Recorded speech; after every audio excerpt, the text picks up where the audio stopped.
वाले हैं how to file the GSTR1 step by step. जी हाँ, तो देखिए 2024 के अंदर काफ़ी सारी चीज़ें चेंजेस आ चुकी है, कई सारी नई टेबल्स इंट्रोड्यूस हो चुकी है।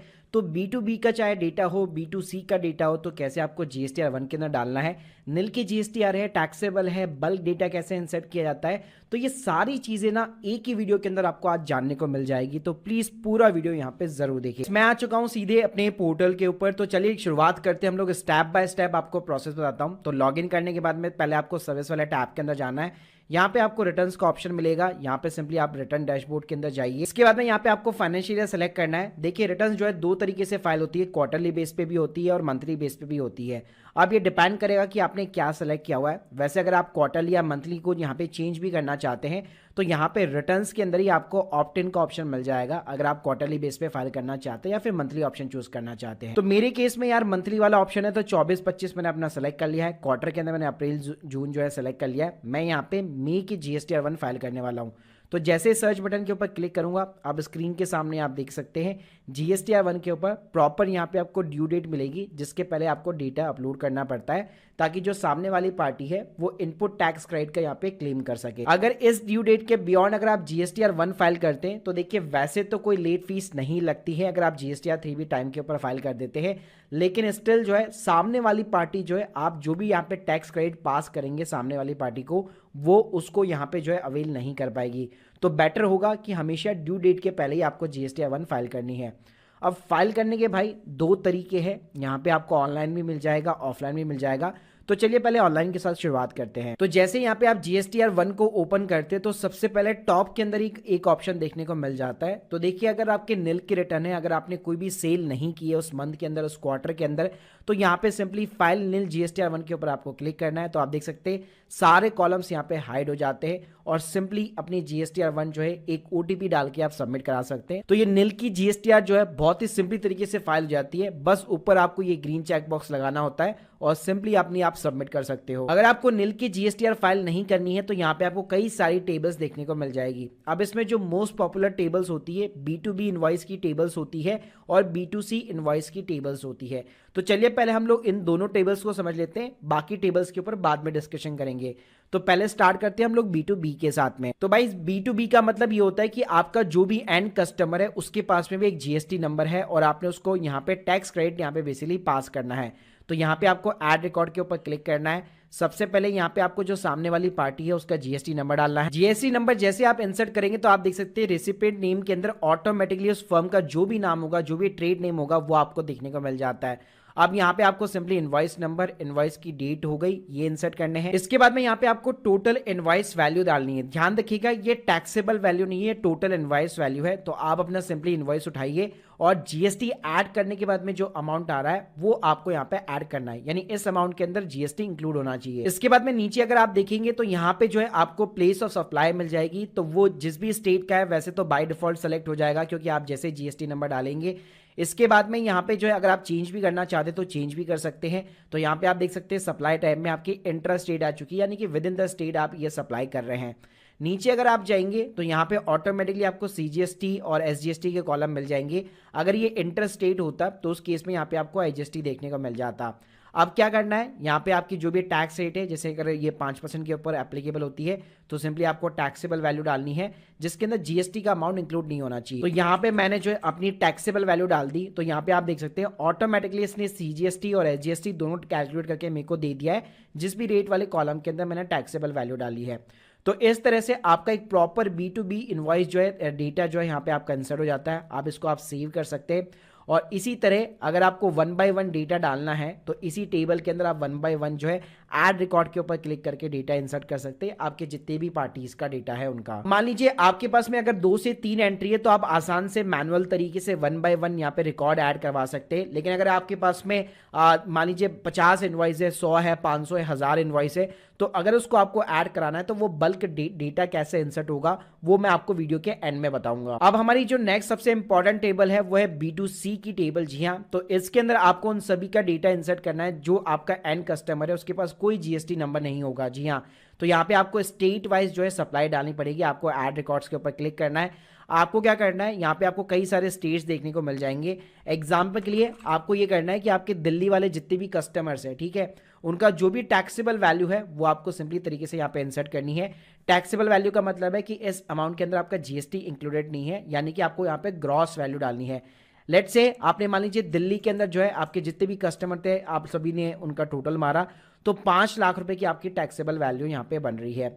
नीचे आप देखेंगे तो यहाँ पे आपको रेट का ऑप्शन देखने को मिल जाएगा। तो जैसे मान लीजिए 5% का टैक्स रेट है, तो आप देख सकते हैं अपने आप आईजीएसटी 25,000 रुपये आ चुका है। तो यहाँ पे आपको क्या करना है, हर इस तरीके से आपको एक एक स्टेट यहाँ पे सेलेक्ट करने हैं, और जो भी स्टेट आपके ऊपर एप्लीकेबल होते हैं तो उनकी यहाँ पे आपको टैक्सेबल वैल्यू इंसर्ट करनी है। जैसे मान लीजिए अगर आप विद इन द स्टेट भी यहाँ पे जो अगर आपके एंड कस्टमर ऐसे जिनके पास जीएसटी नंबर नहीं है, तो जैसे मैंने यहाँ पे राजस्थान सेलेक्ट किया, आप देख सकते हैं आईजीएसटी की जगह यहाँ पे सीजीएसटी और एसजीएसटी यहाँ पे आ चुका है। जी हाँ, तो ये चीज़ें आपको करने की जरूरत नहीं है, सिस्टम अपने आप करके देगा। आपका काम बस ये होना चाहिए कि अपने जितने भी कस्टमर है B2C वाले के है, उन सभी का स्टेट वाइज आप जो है टैक्सेबल वैल्यू निकालिए, उनका टोटल लगाइए, और आपको एक एक करके स्टेट को सेलेक्ट करके आपको डेटा इंसर्ट करना है। इसके अलावा मान लीजिए अगर टैक्स रेट भी यहाँ पे डिफरेंट है, जैसे मान लीजिए पहले आपने यहाँ पे 5% ऐड कर दिया, अब मान लीजिए आपके दिल्ली के कस्टमर ऐसे भी है जो कि 18% जो है यहाँ पे टैक्स रेट के साथ में आते हैं, तो यहाँ पे अगेन आप यहाँ पे अपनी जो है ग्रॉस वैल्यू डाल सकते हैं। ग्रॉस वैल्यू डालने के बाद में यहाँ पे अगेन आपको टैक्स रेट जो है वो सेलेक्ट कर लेनी है, तो यहाँ पे आप देख सकते हैं 18% यहाँ कैलकुलेट होकर आ जाएगा। और इस तरह से आप अगर डिफरेंट टैक्स रेट है तो यहाँ पे आप जो है 1 बाय 1 करके भी एंट्री लगा सकते हैं सेम स्टेट्स की। तो गाइस आप लोगों ने यहाँ पे B2B और B2C दोनों की यहाँ पे वैल्यूज बेसिकली इंसर्ट कर दी है। बाकी के जो टेबल्स है जैसे कि B2C लार्ज, ये उस केस में एप्लीकेबल होता है जहाँ पे आपके एंड कस्टमर के पास कोई जीएसटी नंबर नहीं है और आप यहाँ पे इंटर स्टेट सप्लाई कर रहे हैं, दूसरे स्टेट के अंदर सप्लाई कर रहे हैं, और इनवॉइस की जो वैल्यू है वो मोर देन 2.5 लाख रुपीज है। प्लस आप किसी भी चीज के ऊपर यहाँ पे अगर टैब लेके जाएंगे तो बाकायदा आप ऊपर देख सकते हैं, आपको इंडिकेट भी करता है कि ये कॉलम जो है किसके ऊपर एप्लीकेबल होगा। नेक्स्ट कॉलम जो है आपके सारे जो सप्लाई जो एक्सपोर्टेड होती है, जो एग्जेम्प्टेड होती है, उसके ऊपर यहाँ पे एप्लीकेबल होता है। इसके अलावा नीचे आपको डेबिट और क्रेडिट नोट वगैरह है तो वो आपको यहाँ पे देखने को मिल जाएंगे। एडवांस टैक्स लायबिलिटी है, अगर आपकी एडवांस में अगर आपको अमाउंट मिला है उसके ऊपर भी जीएसटी एप्लीकेबल होता है, उसके आपको कॉलम्स देखने को मिल जाएंगे। लेकिन मोस्टली केस में केवल ये जो फर्स्ट कॉलम है B2B इनवॉइस का और B2C इनवॉइस का, केवल मोस्ट पॉपुलर यही कॉलम है जो आपको फिलअप करने होते हैं। इसके बाद में 2024 के अंदर आपको और चेंजेस यहाँ पे ये देखने को मिल रहे हैं कि अब आपको HSN वाइज समरी भी यहाँ पे ऐड करानी पड़ेगी।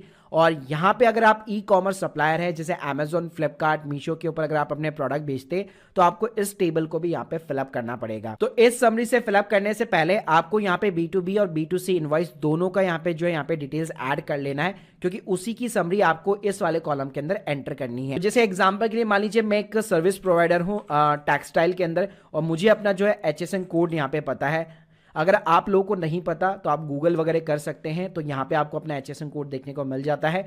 तो यहाँ पे आप देख सकते हैं मैंने HSN कोड जैसे सेलेक्ट कर लिया है टेक्सटाइल मैन्युफैक्चरिंग सर्विसेज का।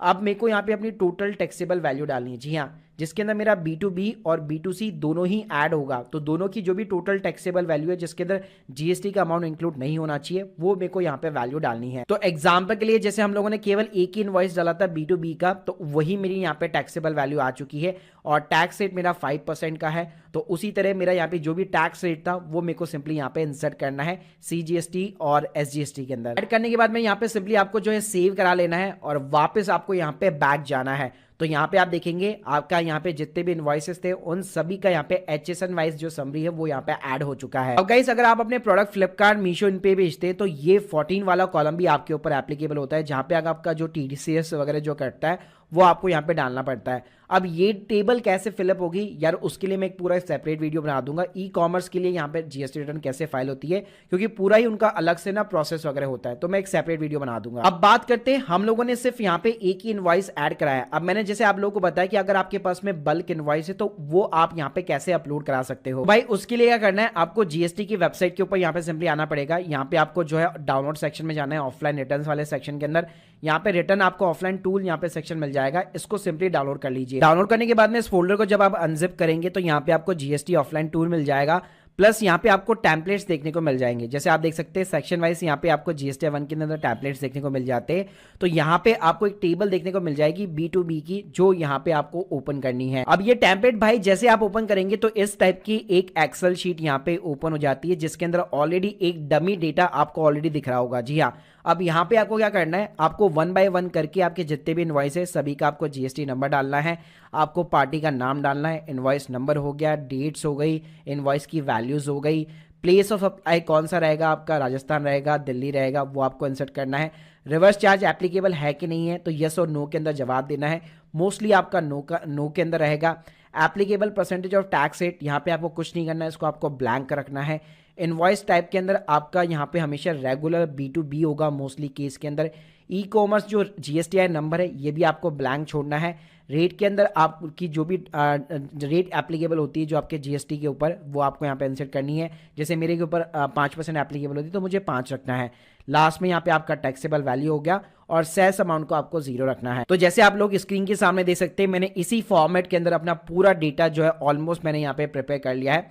अब मेरे को ये डेटा जो है यहाँ पे अपलोड कराना है। अब गाइस डेटा अपलोड करने के लिए आपका ये जो GST ऑफलाइन टूल था उसको आपको ओपन कर लेना है। सबसे पहले आपको GST ऑफ द सप्लायर डालना है। यहाँ पे फाइनेंशियल जैसे 24-25 मैंने सेलेक्ट कर लिया, टैक्स पीरियड मेरा मे रहेगा। फिर ये आपसे पूछेगा कि आप सेल्स टैक्स पेयर है कि नहीं है, आप क्वार्टरली बेस पे फाइल करते हैं कि नहीं करते, तो आपको यस नो के अंदर सिंपली यहाँ पे जवाब देना है और प्रोसीड करना है। अब स्क्रीन के सामने देखेंगे इस टाइप को आपको टेबल दिखने वाली है, डेटा जो है आपको ब्लैंक दिखेगा। तो यहाँ पे आपको इंपोर्ट फाइल का सेक्शन मिल जाएगा।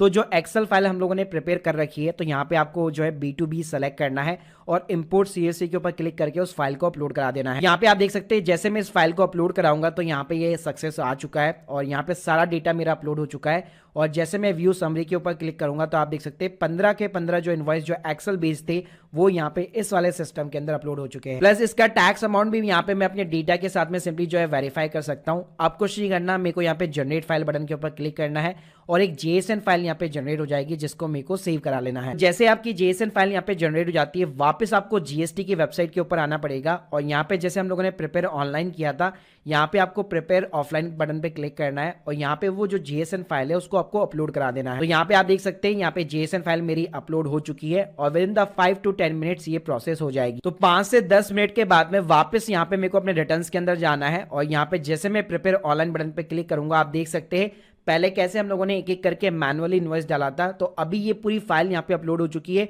और 15 के 15 इनवॉइस मेरी GSTR1 के अंदर यहाँ पे अपलोड हो चुके हैं। मेरे को मैनुअली यहाँ पे जो है डालने की जरूरत नहीं पड़ने वाली है। कुछ नहीं करना, हमें यहाँ पे HSN वाइज समरीज डालनी है जो मैं आपको ऑलरेडी पहले बता चुका हूँ कि आपका B2B और B2C का जो टोटल होगा उसको आपको HSN वाइज के अंदर डिस्ट्रीब्यूट वगैरह सिंपली तरीके से करना है। अब लास्ट में मेरे को यहाँ पे सिंपली जनरेट समरी बटन के ऊपर क्लिक करना है तो ये मेरी GSTR1 की 10 से 15 मिनट के अंदर एक जो है समरी जो है जनरेट करके दे देगा। यहाँ पे समरी जनरेट करने के बाद में आप वापस आएंगे तो यहाँ पे स्टेटस में आप देख सकते हैं रेडी टू फाइल आ चुका है। अब वापस आपको प्रिपेयर ऑनलाइन बटन के ऊपर क्लिक करना है, यहाँ पे proceed to file and summary button के ऊपर क्लिक करना है। अब यहाँ पे आप देखेंगे आपके 15 इनवॉइस का जो भी यहाँ पे टैक्सेबल वैल्यू था उसके अगेंस्ट में जो भी GST लग रहा है उसका अमाउंट आ चुका है।